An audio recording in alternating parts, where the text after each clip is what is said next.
Yahoo minasan, welcome back again with Mr. K di sini. Oke, spoil detail dari nih. Monggo dah tanpa banyak emang gak jelas. It's time, spoiling time. Judul chapter 1042. Pemenang gak perlu alasan. Judul ini ngeliatin gimana pendapat Kaido tentang para samurai, atau lebih tepatnya tentang cara samurai di negeri Wano Kuni hidup, yang mana mereka lebih mementingkan kehormatan di atas apapun. Lanjut chapter 1042 masih diisi rangkaian cover story yang sama, yaitu perjalanan tanpa emosi Girma Double Six yang sekarang udah memasuki volume 6 yang berjudul Niji dan Yonji menuju Whole Cake Island. Di covernya dikasih lihat kalau Oven membawa buku Mondior yang berisi kedua pangeran Finsmoke itu di pundaknya, dan menggunakan kekuatan cermin milik Brule yang ada di sebelahnya, Oven akhirnya pergi meninggalkan Pulau Kakao menuju ke Whole Cake Island. Namun di saat Oven pergi, dia kebingungan melihat adiknya Puding yang masih berdiam di kota coklat. And now ke menu utamanya, di mana chapter kali ini dimulai di lantai 1 ruang bawah tanah, melanjutkan momen yang ada di chapter sebelumnya ya, di mana setelah Disdrag berhasil bangkit, dia yang dalam bentuk hybridnya langsung menyerang bos CP0 dari belakang dengan senjatanya. Entah senjata apa yang sebenarnya digunakan oleh Disdrag di sana, karena kalau di versi spoilernya dijelasin kalau dia nusuk bos CP0 menggunakan pedang, hingga bos CP0 itu memuntahkan darah dari mulutnya. Di momen selanjutnya kita bisa ngelihat kalau bos CP0 bertanya kepada Disdrag tentang alasan mengapa dia melakukan hal ini, dan Disdrag pun menjawab kalau ini adalah keadilan versi diriku. Well, menariknya bos CP0 menjawab kalau dia iri sama sang mantan wakil admiral itu. Bos CP0 langsung bergerak dengan kecepatan tinggi dan melepaskan pedang yang menusuk dirinya, dan kemudian dia menyerang Disdrag dengan sigen miliknya ke arah tenggorokan milik Disdrag. Sayangnya momen harus pindah ke ibu kota bunga, di mana di momen itu ya para warga di sana sudah beres menyelesaikan kapal langit atau semacam lampion yang akan mereka terbangkan ke atas dengan harapan semua keinginan mereka bisa terwujud. Di momen itu pula giliran Otokolah yang sedang menyiapkan kapal langit miliknya, dan gak lama dia langsung menerbangkan kapal miliknya sambil berharap semua keinginannya bisa tercapai.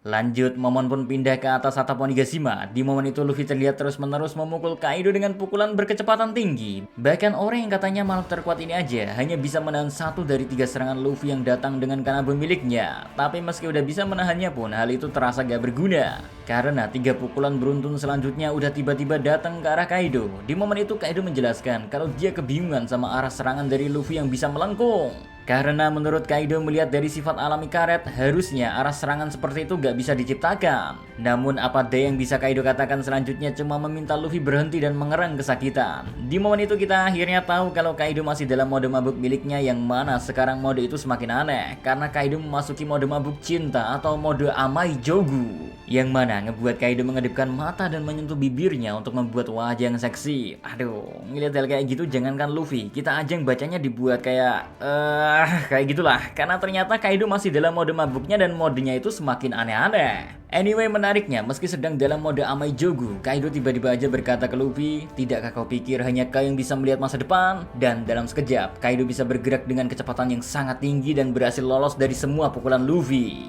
Guys, di momen selanjutnya, Kaido malah berkata kalau dia bakalan meniru Luffy. Dan bener aja sih, Kaido langsung berubah ke bentuk naganya dan menggerakkan tubuhnya sama seperti Luffy yang menggerakkan tangannya ketika lagi menggunakan bentuk Gear Force Neckman, yang mana Luffy bisa mengubah arah tangannya sesuka hati dengan sangat cepat. Dan lagi-lagi di sana dijelasin kalau sekarang Kaido memasuki mode Nusubito Jogu atau mode mabuk mencuri. Di momen itu setelah Kaido meniru Luffy, dia langsung menggigit Our Bakasencho dengan sangat keras dan mengajaknya terbang menjauh dari Onigashima. Di momen itu pula, Luffy yang digigit tentu berusaha ngelepasin diri dengan mencoba memukul Kaido beberapa kali. Tapi setelah terbang sebentar ya, Kaido tiba-tiba aja berhenti dan menatap ke pulau Onigashima, dan dia pun langsung menembakkan bolo breath-nya ke arah Luffy yang berhasil melepaskan diri. Makanya di momen selanjutnya kita dikasih lihat gimana dampak dari serangan bolo breath Kaido ternyata tembus sampai ke lantai pertunjukan, di mana di sana ya Yamato dan Momonosuke sedang berada di dasar pulau. Sedangkan Luffy sendiri yang meski berhasil menghindari serangan itu, tetap aja dia jadi menjauh dengan Kaido, sehingga Luffy memutuskan untuk berubah ke bentuk Bondsman miliknya dan terbang kembali mendekat ke arah Kaido. Nah, sambil kembali ke arah Kaido, Luffy di sana berpikir berapa sisa waktu yang dia miliki saat ini, karena Luffy yakin dia gak punya banyak waktu tersisa. Sedangkan Gear 4 miliknya adalah Gear 4 terakhir yang bisa Luffy gunakan, makanya mau gak mau menang adalah sebuah keharusan bagi Luffy. Akan tetapi di sisi lain, Kaido yang melihat ke arah Luffy, kayaknya dia menyadari kalau kondisi dari Luffy jauh lebih parah dari yang diperkirakan. Namun Luffy seakan gak peduli dengan kondisinya dan malah menyerang Kaido sambil berkata, "Selama kau ada di sini, orang-orang dari negeri Wano gak akan bisa meminum air." Mendengar perkataan Luffy ya, Kaido tertawa sambil bilang kalau dia gak peduli Luffy berada di pihak yang mana, tapi dia ngerasa kalau orang-orang di Wano ngerasa oke-oke aja dengan kekalahan.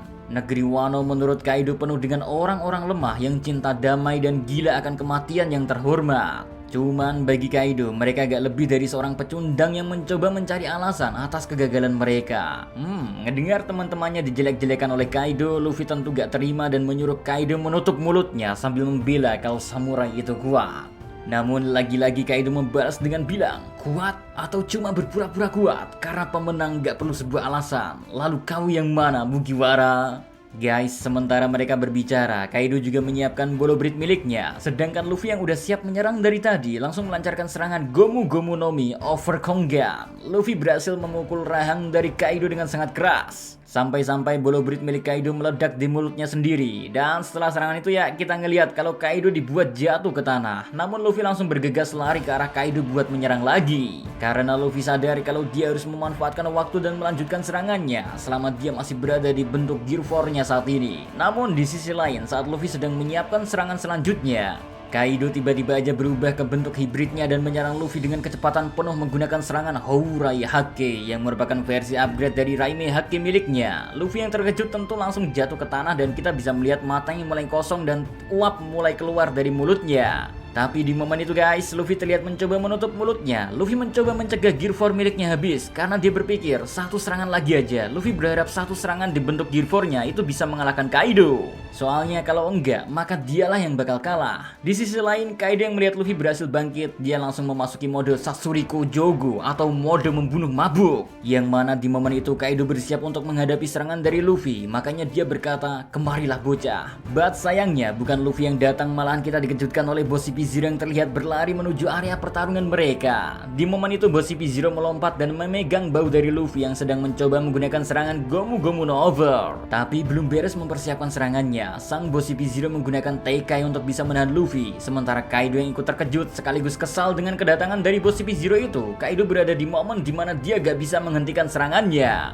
Makanya di momen selanjutnya Kaido teringat sama momen saat dia memukul Oden 20 tahun lalu. Di sana dari sudut pandang Kaido, wajah dari Oden dan Luffy bisa dibilang hampir sama. Lalu akhirnya serangan Hourai Hake milik Kaido yang dialiri oleh Haki Raja menghantam tubuh Luffy secara telak. Saking kerasnya pukulan dari Kaido, di sana dijelasin kalau serangan Kanabun miliknya itu seperti sebuah palu yang menghantam sebuah paku, dan pakunya adalah Luffy yang sedang berada dalam kondisi dipegang oleh CP0.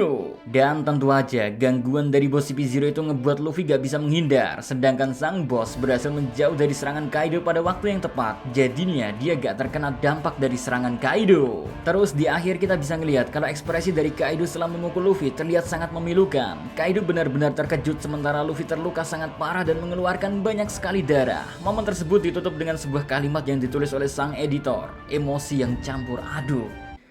Sama sih, Mr. K juga bingung harus emosi atau Oke, gitu aja buat full spoiler chapter 1042-nya. Dan sayangnya satu informasi penting lainnya, yaitu no breaks next week. Atau yang berarti minggu depan One Piece tetap rilis seperti biasanya. So, oh ya, lupa mau ngingetin, membership Mr. K sudah buka. Bagi yang mau chat ada stiker menarik bisa langsung join. Ya, ada badge juga sih. Dan pokoknya stiker sih yang menarik. Gak ada paksaan, Mr. K bikin membership cuma ngikutin arus YouTube mau kemana. Lagian juga cuma 5.000 perak per bulan atau goceng ya istilahnya. Bener kan? Goceng kan? Udah itu aja sih info dari Mr. K. So, see you again next time. Adios, Karamelos. Stay safe everyone. Salam.